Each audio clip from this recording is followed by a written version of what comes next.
장관님, 그런데요, 문체부의 지난 1년 돌이켜보면 정말 큰 일들이 많았는데 네. 역시나 최고의 성과, 우리 국가적으로도 가장 큰 이벤트다 하면 역시 평창 동계올림픽하고 그렇습니다. 패럴림픽 네. 아닐까 싶습니다. 예, 예. 많은 걱정들이 있었는데 결국에는 굉장히 성공적으로 치러졌어요. 네, 네. 참 보람도 크셨을 것 같아요. 그럼요.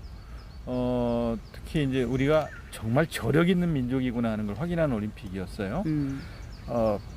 배추밭에서 이제 비료포대 갖고 타고 그러다가 은메달 따고 그러잖아요. 네. 그 여고 동창 친구 동생 친구들이 모여서 그 컬링 세계 강국들을 꺾으면서 그랬죠. 은메달을 따고 하는 모습들을 온 국민이 같이 지켜봤어요. 예. 정말 우리가 한다면 뭘 해내는 저력 있는 민족이구나 하는 걸 확인한 올림픽이었다는 점.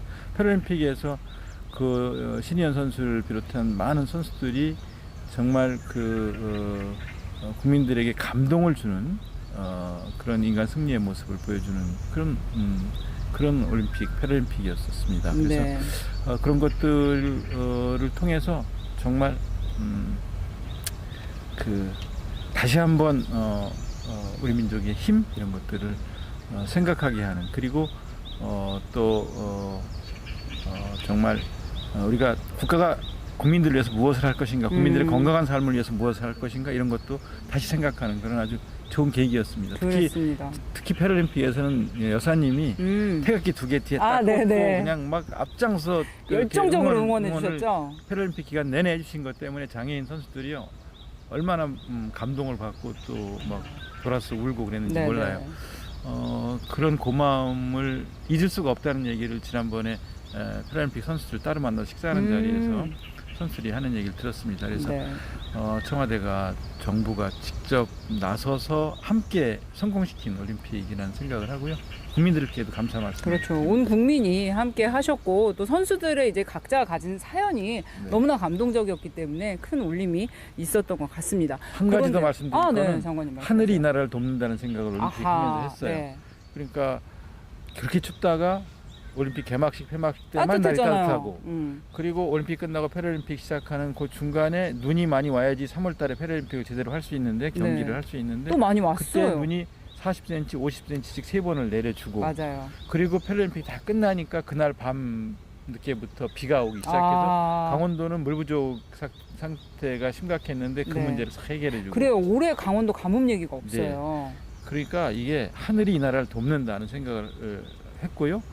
하늘이 이 나라를 도우면 국가의 운명이 바뀌고 민족의 운명이 바뀔 때까지 하늘이 돕겠구나 하는 생각을 했는데 그게 이어지고 있지 않습니까? 네네. 그래서 국군이 지금 융성해지는 것도 하늘이 이 나라를 지속적으로 돕고 있기 때문이라는 생각을 합니다. 네, 그만큼 국민들의 간절한 마음이 모아졌기 때문 아닌가 싶습니다. 아무튼 근데 장관님, 올림픽 얘기를 할 때 또 빼놓을 수가 없는 게 초창기에 좀 마음고생도 많으셨잖아요. 네네네. 단일팀 구성하는 문제 때문에 또 이렇게 말도 못하고 소갈이 하시던 시간들이 있었는데 힘드셨죠? 제일 힘든 건 지지율이 6% 정도 막 떨어질 정도로 그 문제에 대한 문제제기가 셌고, 언론에 대한 비판적인 논조가 강했기 때문에 굉장히 힘들었습니다. 그런데 실제로는 스위스 로잔에서 이 단일팀 관련 또는 북한의 참가 관련한 회의를 IOC 집행위원들과 또 저희 측과 그다음에 북측 체육상과 함께, 북측 IOC 위원들과 함께 논의하는 자리에서는 5명이 단일팀으로 구성할 경우에 북한 선수 5명 이상이 매 경기마다 참가해야 된다는 게 IOC의 요구였고요. 저희가 그걸 받을 수 있을지 없을지를 저희 쪽 아이스하키 협회에 물어보고 3명 정도는 받을 수 있다고 해서 3명을 관철시키기 위해서 굉장히 힘들었었고요. IOC가 5명, 우리가 3명이니까 4명으로 타협하자는 얘기도 있었지만 그것까지 거부를 했었고요. 그 다음에 그러니까 IIHF, 국제 아이스하키 연맹에서는 그러면 아예 게임 엔트리를 늘려줄 테니까 북쪽 선수 5명과 우리 22명이 합해서 27명이 뛰면 어떻겠느냐는 제안도 있었어요. 다른 나라가 그걸 받아들이겠습니까 했더니 일본이라든가 스위스나 스웨덴이 다 지금 동의를 받았다.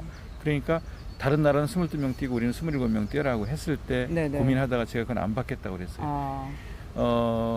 이겨도 개운치가 않고 지고 나면 더 창피하고 네. 그래서 이기든 지든 하여튼 22명이 다른 나라도 22명이면 우리도 22명 뛰겠다고 해서 결국은 3명을 받아들이는 과정이 있었는데요.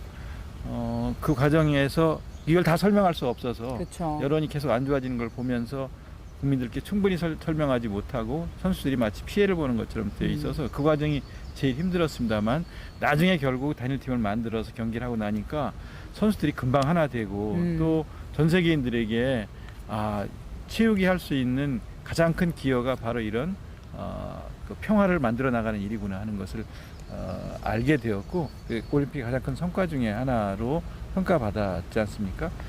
결과는 그랬지만 과정에서 특히 초기 단계에서는 좀 힘들었었습니다. 네, 좀 아름다운 모습을 만들어가기 위해서 그런 고충이 있었다는 거 나중에 네. 저희가 다 알게 됐잖아요. 네.